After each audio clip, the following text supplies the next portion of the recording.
Hi everybody! Today we're going to talk about metabolism, enzymes, and energy, how they're related and interconnected, and this will directly tie into everything that's happening in cell respiration. So we're going to start with metabolism. Metabolism is the sum of all the chemical reactions inside of an organism. So this means everything from the catabolic reactions, where we break down things like carbohydrates, proteins, and fat, into their component small molecules breakdown products like carbon dioxide, water, and ammonia. And it includes the building up reactions, the anabolic reactions, where we're going to use small things like amino acids, monosaccharides, fatty acids, and build larger things like proteins or glycogen for energy storage, or even phospholipids to make our membranes.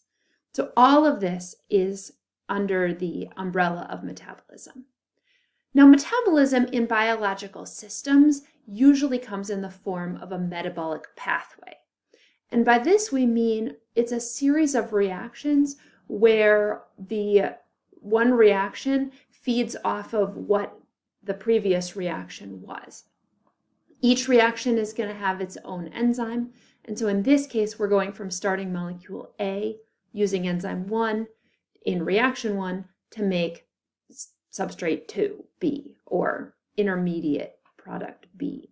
Then a second enzyme will come in and use B to make C, and then a third enzyme will use C to make D until we get all the way down to the final product of the reaction.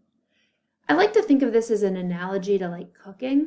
I don't know if you ever do baking or anything like that, but the order of steps is really important, where you start with maybe creaming your eggs and your sugar together. That's going to be your starting reaction with enzyme 1. Then you're going to add in the eggs one at a time. Then you're going to add in your flour and all of the other dry ingredients, and then you're going to add in the chocolate chips to make your chocolate chip cookies. There's a step E here then where you have to bake it, but basically each step is going to build on the previous one as you continue down the pathway. All right, pause for a second. I said that each of these reactions is done by an enzyme. So what is an enzyme? Well, enzymes in our bodies, in all cells, are proteins that speed up these chemical reactions to make them happen a little bit faster and a little bit more easily. There are a couple features that are true of all enzymes. First, they're very specific for their substrates, so they can only work with the particular molecules that they have evolved to work with. They bind to their substrates in the active site. That's how they can be super specific. So there's a particular part of the protein that they can bind in. They often end in ase, like DNA polymerase or amylase, which breaks down sugar, or helicase also ends in ase. All of those are enzymes. So that's a good clue. If you hear that ase, it means you're talking about a protein that speeds up chemical reactions. All right, and finally, super important, these proteins, these enzymes are not changed or consumed in the reaction. So when the reaction is over, the enzyme is back in the original state that it started in. So it just helps the reaction happen. It doesn't actually get used up in the reaction itself. So here's an example of an enzymatic reaction where you start with an enzyme here in purple. It has this open area, an active site, and the substrates will come and bind in that active site to make an enzyme substrate complex. This is what speeds up the reaction by binding in this active site. The enzyme can make the reaction happen faster. It changes the substrates from being this red and green thing to being something new, in this case yellow and blue. Those are our products. The products then get released and our enzyme is back to its original state and it can cycle through this reaction again. All right, so let's review the key terms for this, which I think will be really helpful. So first, this black thing right here is going to be the enzyme. So this black refers to the enzyme right there. Then the area here, open in the middle of the enzyme where the substrates can bind, is referred to as the active site. So this space here is the active site.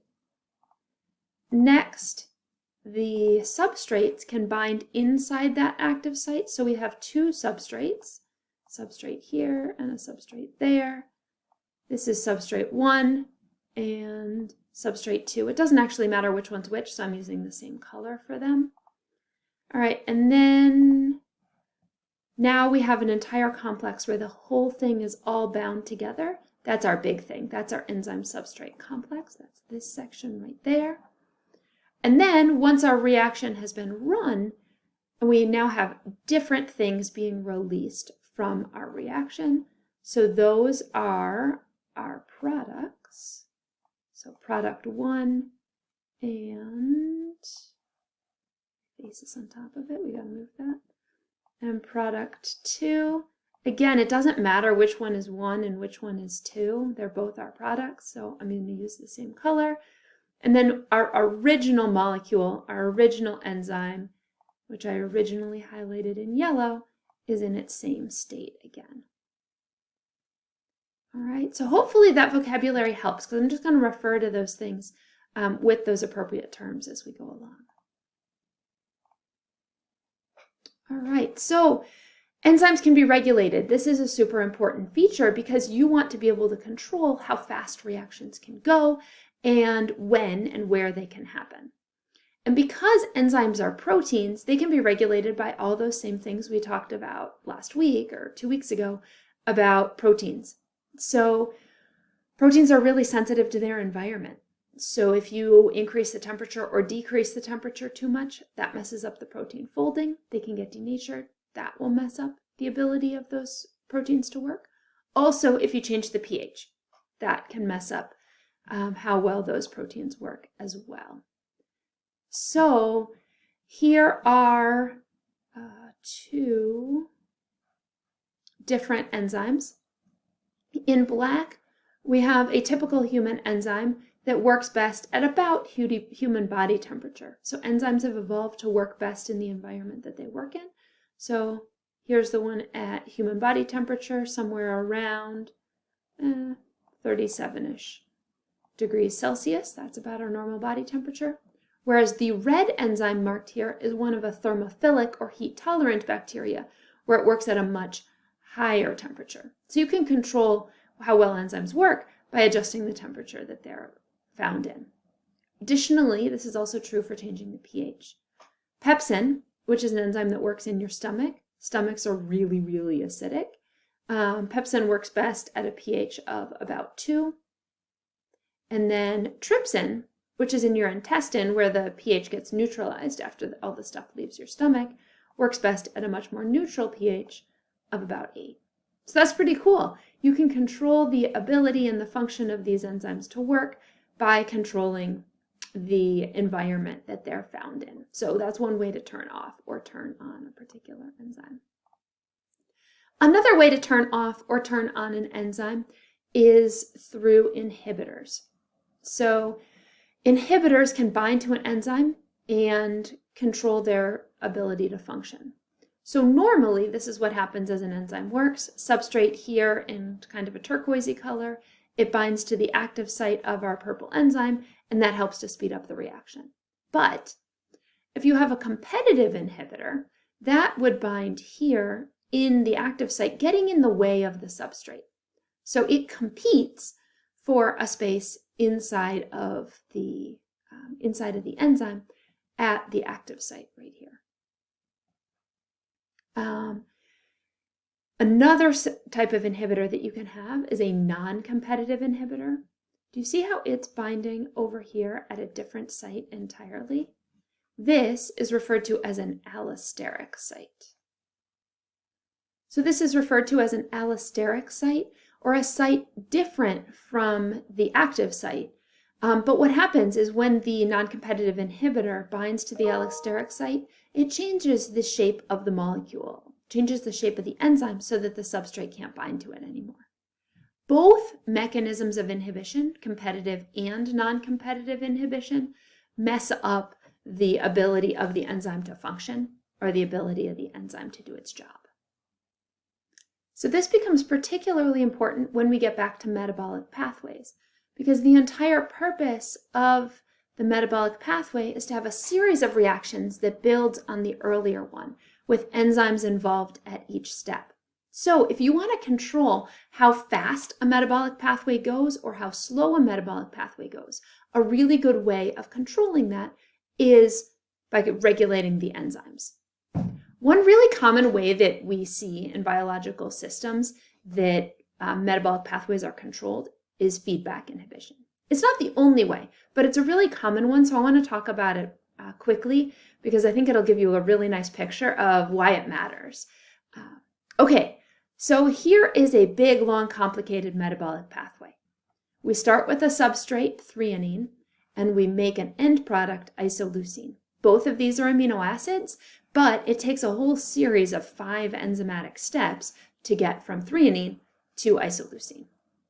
Okay, this is important for us and for our metabolism because we don't get all that much isoleucine in our diet, and we need to make more of it, and we have plenty of threonine around, so we can swap one for the other when we need it.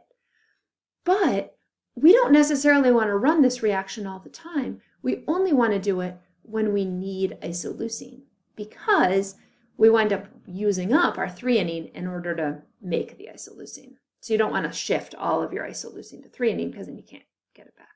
Okay, so here's how it works.